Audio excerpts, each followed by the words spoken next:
கிறிஸ்துவுக்குள் பிரியமுள்ள சகோதர சகோதரிகளை, பலன் தரும் தேவன் எபிசோட் 1885 கர்த்தரை துதிக்கிறேன், மகிமைப்படுத்துகிறேன். இந்த நாளிலும் எரேமியா தீர்க்கதரிசனுடைய புஸ்தகம் 4ஆம் அதிகாரம் 3வது வசனத்தின் ஒரு பகுதி. கர்த்தர் சொல்லுகிறது என்னவென்றால், நீங்கள் முள்ளுகளுக்குள்ளே விதையாதிருங்கள், உங்கள் தரிசு நிலத்தை பண்படுத்துங்கள். உங்கள் தரிசு நிலத்தை பண்படுத்துங்கள், முள்ளுகளுக்குள்ளே விதையாதிருங்கள். ஆண்டவர் தம்முடைய வார்த்தைகளை வீணான இடத்திலே விதைக்கக்கூடாது என்று சொல்லுகிறார். ஏனென்றால் முள்ளுகளுக்குள்ளே விதைக்கிற விதை முளைத்து வளர்ந்தாலும் முள்ளுகள் அவைகளை நெருக்கி பயனற்று போய்விடும். தரிசு நிலம் அப்படி அல்ல, தண்ணீரை எதிர்பார்த்து காத்திருக்கும். வறட்சி நிலம் தண்ணீருக்காக ஏங்கி நிற்கும்.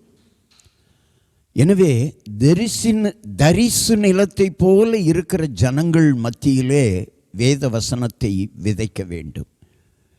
யாரெல்லாம் ஏக்கத்தோடு ஆண்டவருடைய வார்த்தைக்கு ஏக்கத்தோடு காத்திருக்கிறார்களோ அவர்கள் மத்தியில் ஆண்டவருடைய வார்த்தையை கொண்டு போனால் அது பிரயோஜனமாக இருக்கும்.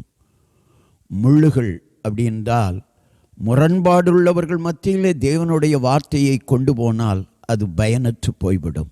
எனவே தரிசு நிலங்கள் என்றால் தேவனுடைய வார்த்தைக்கு ஏங்கி எதிர்பார்த்து காத்திருக்கின்ற மனிதர்கள், அவர்கள் மத்தியிலே தேவனுடைய வார்த்தையை கொண்டு செல்வோம்.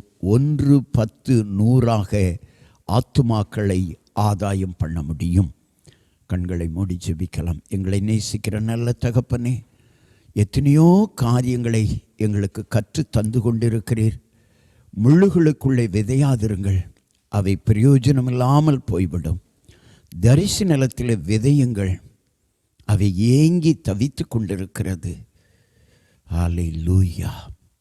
தரிசு நிலத்தை போல இருக்கிற ஜனங்கள் ஆண்டவருடைய வார்த்தைக்காக, யார் என்னை விடுதலை ஆக்கக்கூடும், யாராவது என்னை விடுதலை ஆக்குவார்களா என்று ஏங்கி தவிக்கிற ஜனங்களுக்கு தேவனுடைய வார்த்தை போகிற பொழுது, அல்லது அவர்களிடத்தில் தேவனுடைய வார்த்தையை கொண்டு சேர்க்கிற பொழுது நிச்சயம் அவர்கள் ஏற்றுக்கொள்வார்கள்.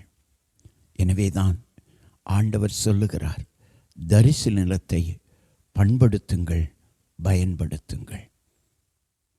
ஆண்டவர் இன்றைக்கும் ஆண்டவருடைய வார்த்தைக்காக ஏங்கி தவிக்கிற பிள்ளைகளை நேசிக்கிறார்.